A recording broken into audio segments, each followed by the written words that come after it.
Howdy, welcome to BanjoBenClark.com. I am Banjo Ben, your host here on the website to teach you how to play banjo, mandolin. This week is Guitar Week. I had lots of requests to do a flat picking version of In the Sweet By and By because I'd already done it fingerstyle, and I'd also done a mandolin and a banjo version. So I wanted to do, as well as y'all wanted me to do, a flat picking version to kind of match those other instruments. But I couldn't do just one. I had to do two. So the first one we're going to do is kind of a Carter style, melody strum style. We're going to learn that one first. Then we're going to jump up an octave, get into some cross picking, get a little bit more jazzy with our arrangement there. If you're watching on Facebook or YouTube here in a moment, I'll ask you to come over to the website, BanjoBenClark.com.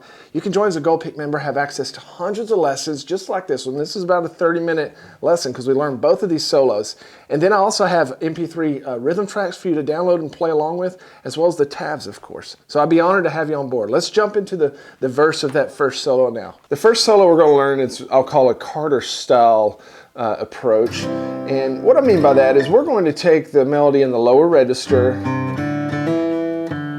and we're going to play it pretty straight ahead, but then we're going to add some strums with the chords that we're over to back ourselves up.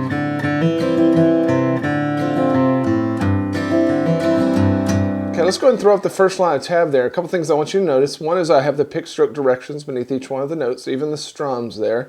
Then also I have the words there for you just to kind of help you follow along with where we're at when we're playing this. Now we're in the key of C. We only have three chords that we're going to play, a C, an F, and a G. And the G chord, G shape that we're going to mainly use is going to be this shape using your last three fingers.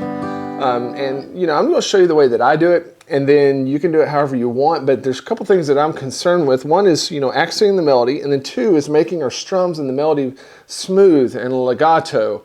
And we're going to see that just right here, even in the walk-in.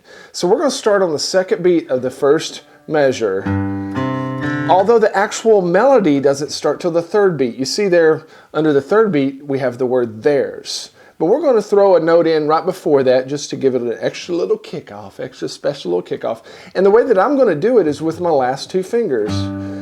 There's a... Now, you could do both of them with your ring finger and switch, but then you're going to have a little break in the notes. But I want them smooth, so I'm going to do them both and have them ring out. And that's just a preference of mine. Now here, measure two, you go ahead and go to your regular C chord. But what I'm going to do to give it a little bit of energy, a little bit of movement, is I'm going to very, very often hammer into this melody note on the second fret of the G string. So land. You don't have to do that. You could just play it right. And that's fine, but maybe you want to leave it out while you're first learning it, but then you can add that hammer in. Another way that you can make this a little bit more simple if you've never done this type of playing before is you see all these double strums I have, like on the second beat of measure two. Notice I'm just strumming the first three strings or so. Now I may reach down and grab the fourth string, but you don't have to do a double strum. You could just do a single strum, a quarter note strum, so that measure two might sound like this. And then once you get more comfortable, you can grab that upstroke.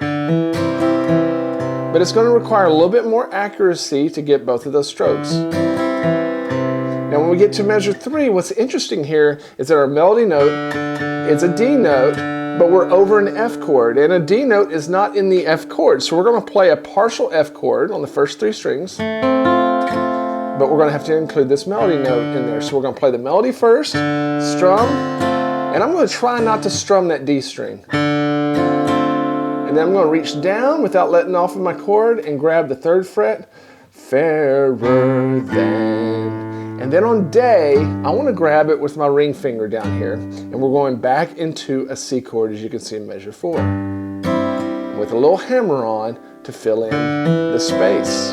Okay, because that word day lasts for, lasts for four beats. So let me play measures 1 through 4 for you a little slower. Later on in the lesson, I'll play it for you much slower than this. Sounds like this.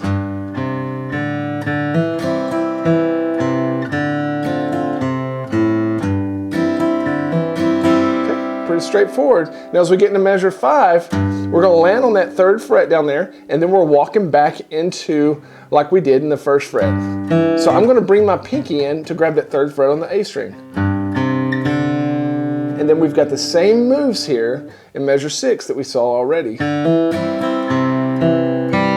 When we get to measure 7, we're still over a C chord, so keep holding it. We're going to reach up and grab that G string, C, but then we need this it afar. So I'm going to grab that 3rd fret on it with my pinky, just so everything else can continue to ring.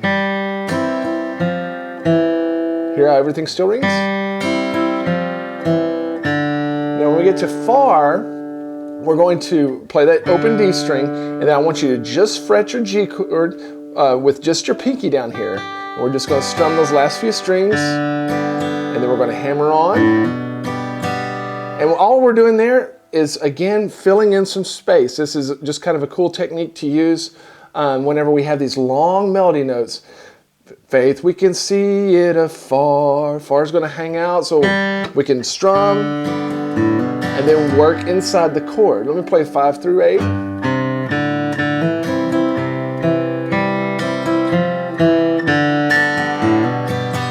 Now we're going to keep that G chord and reach down here with our ring finger, measure 9, and walk up the same way again.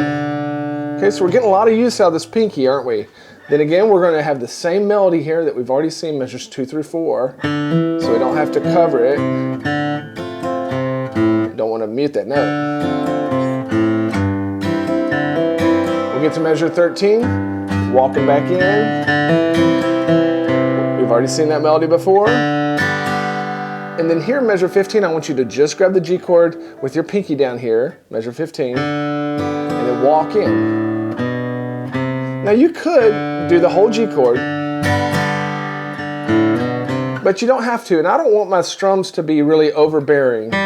So I'm not using the same intensity with my strums. I kind of release the pick pressure a little bit. And then here, when we play this first note, measure 16, that note is going to last for almost 2 measures as we get ready to go into the chorus. So I'm going to play a little lick here that kind of wraps up the verse, something that sounds a little bit different. So we're going to start there, strum, then I want us to go down to the E string, hammer with our ring, then walk right up the scale. So let me play 13 through 16.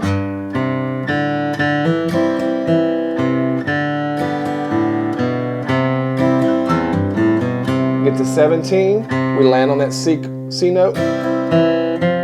Now we're going to walk into the chorus. Let's take a look at that.